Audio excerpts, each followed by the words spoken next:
बिस्मिल्लाहिर्रहमानिर्रहीम। अस्सलाम वालेकुम दोस्तों, मौलाना अल्ताफ़ हुसैन हाली ने कहा था कि ए खासाए खासान रसूल, वक्त दुआ है उम्मत पे तेरी आके अजब वक्त पड़ा है। इसी तरह हज़रत अल्लामा इकबाल ने अपने एक शेर में कहा कि एक हूँ मुस्लिम हरम की पासबानी के लिए, नील के साहिल से लेकर ताबखा के काशगर। अगर तारीख़ को देखा जाए और माजी की कारकर्दगी पर निगाह दौड़ाई जाए तो आपको ये देखकर हैरानी होगी कि दुनिया में ममालिक के, लोगों के, इदारों के, सहाफ़तों के, अदालतों के और मीडिया के बड़े बड़े हाउसेस के दोहरे मेयार सामने आते हैं।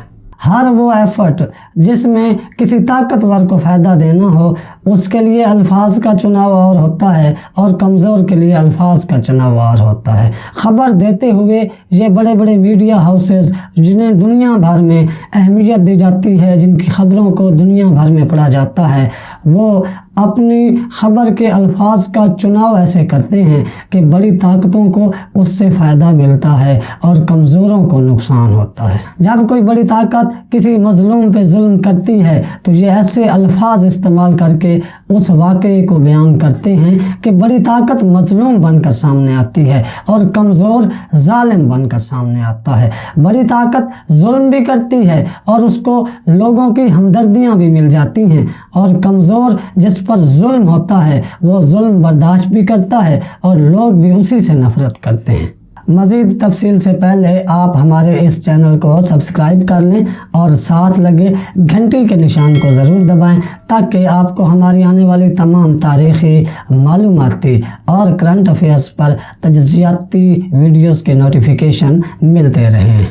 ऐसा ही नज़र आता है फ़लस्तीन और इज़राइल के मामले पर आलमी मीडिया और मगरबी मीडिया का किरदार। इंडिपेंडेंट उर्दू ने ऐसी एक रिपोर्ट शाया की है अपनी वेब पेज पर, और उन्होंने 3 इदारों AFP news agency, New York times और BBC के बारे में ये रिपोर्ट में बताया है कि वो फ़लस्तीन और इज़राइल के मामले को किस तरह से पेश करते हैं। हमने इसकी स्क्रीन रिकॉर्डिंग की है, वो भी आपको दिखाते हैं और उनका तर्ज अमल और अल्फाज का चुनाव भी साथ साथ बताते जाते हैं। इंडिपेंडेंट उर्दू लिखता है कि शेख अल जराह और बैतुल मुक़द्दस पर इज़राइली हमले को दुनिया के सामने बड़े सहाफ़ती इदारे कैसे पेश करते हैं। AFP न्यूज़ एजेंसी इस सारे झगड़े और इज़राइली बर्बरियत को प्रॉपर्टी डिस्प्यूट कह रहा है। आगे इसी रिपोर्ट में जबरी बेदखली को बताया गया है कि कैसे उसके लिए अल्फाज का चुनाव करते हैं। जबरी बेदखली के लिए लफ्ज़ फोर्स्ड एक्सपेंशन इस्तेमाल होता है, मगर बहुत से अखबार इस पर इवेक्शन का लफ्ज़ इस्तेमाल कर रहे हैं, यानी वो ये बता रहे हैं कि सरजमीन यहूदियों की है और फ़लस्तीनी इस पर काबिज़ हैं जिनको इवैक्यूएट यानी बेदखल किया जा रहा है। न्यूयॉर्क टाइम्स ने इसी तरह लफ्ज़ रिमूव लिखा है, यानी कोई जबरी बेदखली नहीं हो रही, काबिज़ीन को हटाया जा रहा है, और इन्हीं अल्फाज को इस्तेमाल करके इज़राइली कार्रवाई को कानूनी और इखलाकी जवाज़ दिया जाता है। अच्छा, ये जो मुसल्लह हमला है इज़राइल का, इसको वो लफ्ज़ क्लैश लिख कर बयान कर रहे हैं, मतलब 2 बराबर की ताकतों का टकराव है। लानत है न्यूयॉर्क टाइम्स की सहाफ़त पर। एक तरफ दुनिया के हर जदीद हथियार से लैस दहशतगर्द फ़ौज और दूसरी तरफ पत्थरों और गुलेलों से मुज़ाहमत करने वाले हक परस्त फ़लस्तीनी, और इसे वो बता रहे हैं कि ये क्लैश होता है।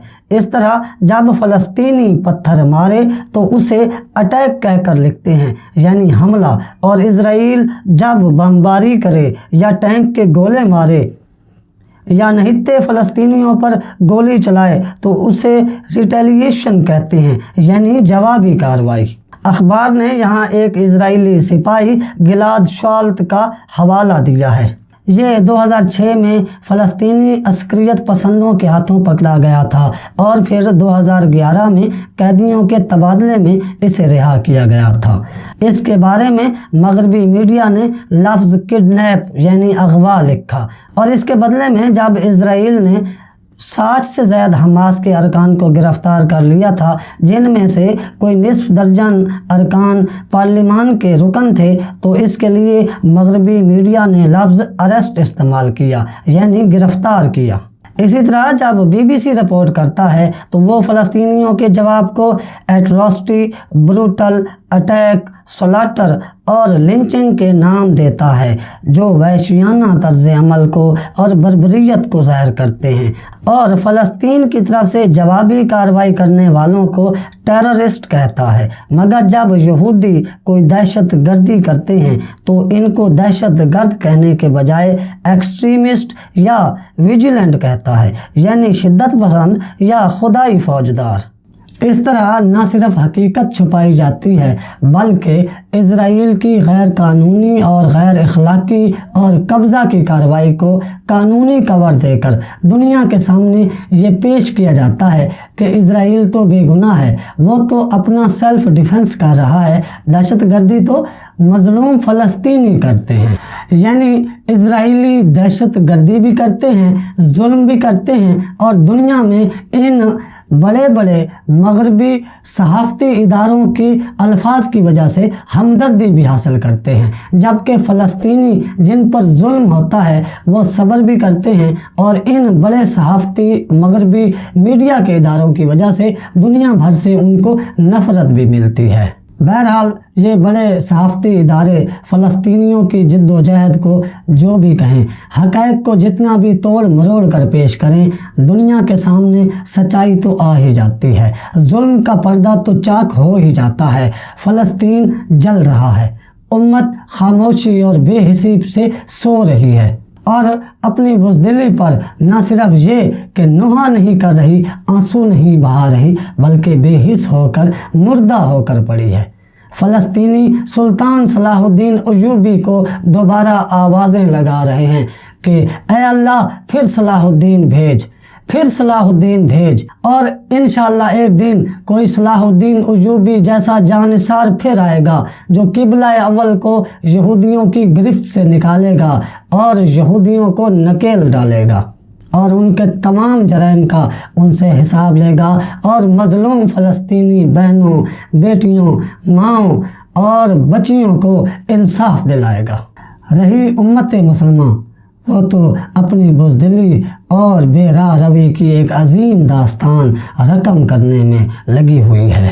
اب تک کے لیے اتنا ہی۔ آپ اپنا اور اس چینل کا خیال رکھیے گا۔ اللہ حافظ۔